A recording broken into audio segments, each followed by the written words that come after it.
ازاي تنتقم من حد بتحبه؟ استني الحلقة بتاعته مع رامز بعيداً عن إنه آخر موسمين أو 3 أو 4 أو 5 بصي من بعد مقبرة توت عنخ آمون وهو سخيف جداً الحقيقة. لكن الشيء الوحيد الممتع في كل حلقة إنه قبل ما بيظهر معاه ضيف الحلقة لازم يتريق ويروق عليه الأول، ويمكن ده الشيء الوحيد اللي ممكن يطلع حلو من رامز. وعشان كده حلقة محمد رمضان نمبر 1 وحلقة ياسمين عز من الحلقات اللي ناس كتير يستنوها عشان يشوفوهم متبهدلين. بس مش عارفة ازاي هما بيستحملوا على نفسهم الكلام ده، وفي حد كده؟ فلوس يا حبيبتي، الفلوس تعمل المعجزات. على العموم يلا تعالى نشوف مين هيكسب. ماشي، بس قبل ما نشوف مين هيكسب معلش يا جماعه عندنا مشكله كده صغيره في زرار اللايك، عايزين نشوفه شغال ولا لا. شوفوا الموضوع ده، والسبسكرايب برضو، والجرس ما كانش بيرن، فانزلوا شوفوا الجرس بيرن ولا لا، فعلوا الجرس، دوسوا سبسكرايب ودوسوا لايك، واكتبوا لنا في الكومنتات يا ترى مين اللي هيكسب.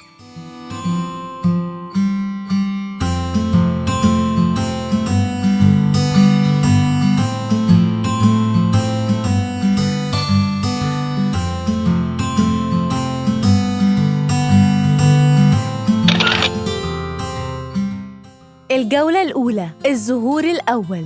نمبر 1 وانتوا عارفين نمبر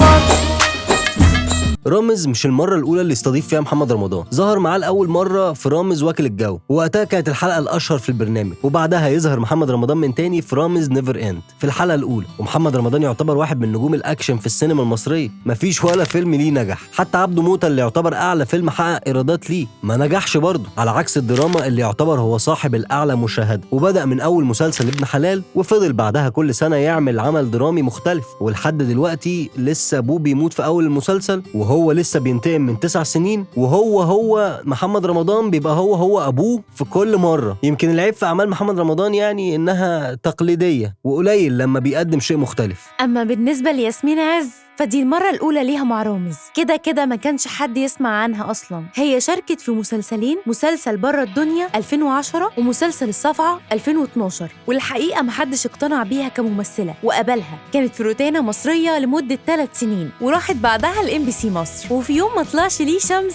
قررت ياسمين إنها تطلع ترند بأي طريقة فتثير الجدل لما دفعت عن الزوج اللي ضرب زوجته في الإسماعيلية يوم فرحهم. ومن وقتها ظهرت حملة ضخمة بتطالب بإيقاف ياسمين عز، وبعدها طلعت تعتذر. لكن بما إن ياسمين بتعشق الشو الإعلامي فقررت إنها تدافع عن الراجل حتى لو هو غلط، وبقى الراجل هو الفرعون الصغير والملاك الحارس اللي ما بيغلطش. استهدي بالله، بس استهدي بالله. كده الجولة الأولى هتروح لمحمد رمضان 1-0.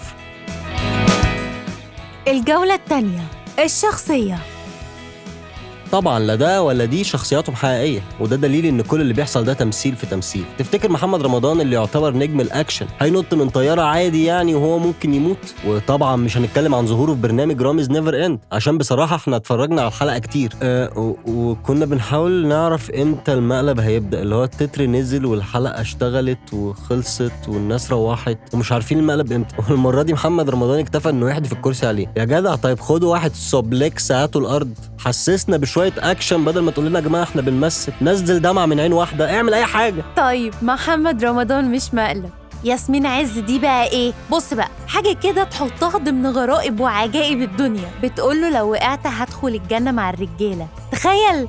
مش فاهم والله لا، وكميه اصطناع مبالغ فيها. استنى كده اشوف شكلي، خلي بالك الروج شعري كده هيبوظ، ايه ده؟ وبدل ما تتلم وتسكت لا تكمل فقع فينا. يقول لها انت عامله عمليات تجميل، تقول له لا بص انا بيضه اهو وبنور في الضلمه، فاكره نفسها عروسه المولد. حتى الدكتوره رغده سعيد الباحثه في لغه الجسد وضحت قد ايه ان ياسمين مصطنعه، وكمان طول الوقت بتركز في المكياج بتاعها وشكلها، وده دليل ان ما عندهاش اي ثقه بنفسها. ومهما كان الثبات الانفعالي للشخص الا انها فضلت محافظه على برودها حتى بعد ما رامز كشف عن نفسه. حقيقي ممثله فاشله بامتياز، وكانت عارفه بالمقلب وبكل حاجه، وبسبب كده فضلت محافظه على نفس نبره الصوت اللي بتقدم بيها البرنامج بتاعها، فيك واصطناع وشخصيه وهميه ما بتدلش على اي مصداقيه. ورامز طول الحلقه كان بيبين إن كل اللي بتقوله هاكس، وما هو إلا مجرد شو يعني عشان تفضل على الترند الأطول فترة، وبالتالي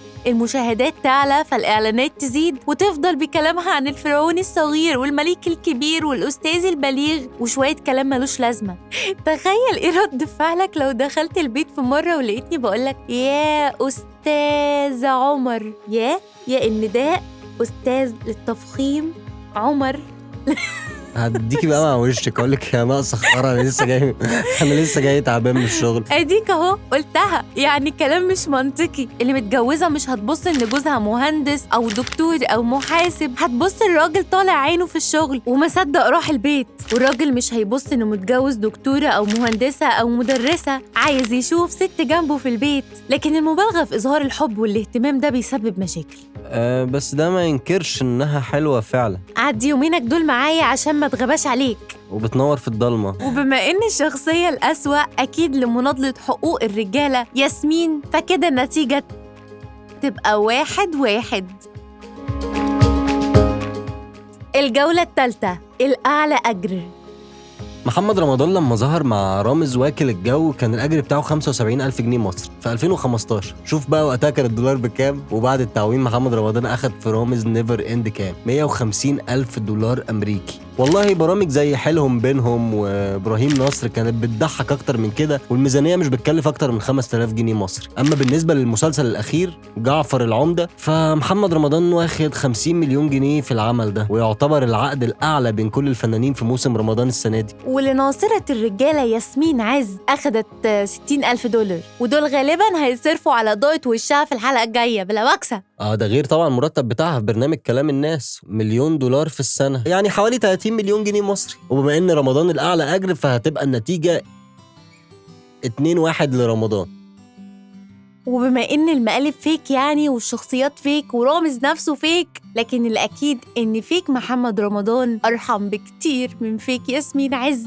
طب انت ليه بتقولي فيك؟ ما البنت كانت بتعيط وتصوت قدامنا كلنا. ليه؟ هو في واحدة بتصوت بالصوت الشتوي وبعدين بتتكلم بنفس الطريقة اللي بتقدم بيها البرنامج ونفس السهواقة بتاعتها؟ لا بصراحة أنا شايف إنها مش فيك بصراحة. طب وأنا شايفة إنها فيك. وأنا بقولك إنها مش فيك. وأنا اللي بقولك يا عمر إنها فيك. عمر مين؟ إحنا النهاردة صوتنا كان لمحمد رمضان. بس يا ترى أنت صوتك لمين؟ هيظهر دلوقتي على الشاشة 2 من أكتر الماتشات إثارة. Enjoy!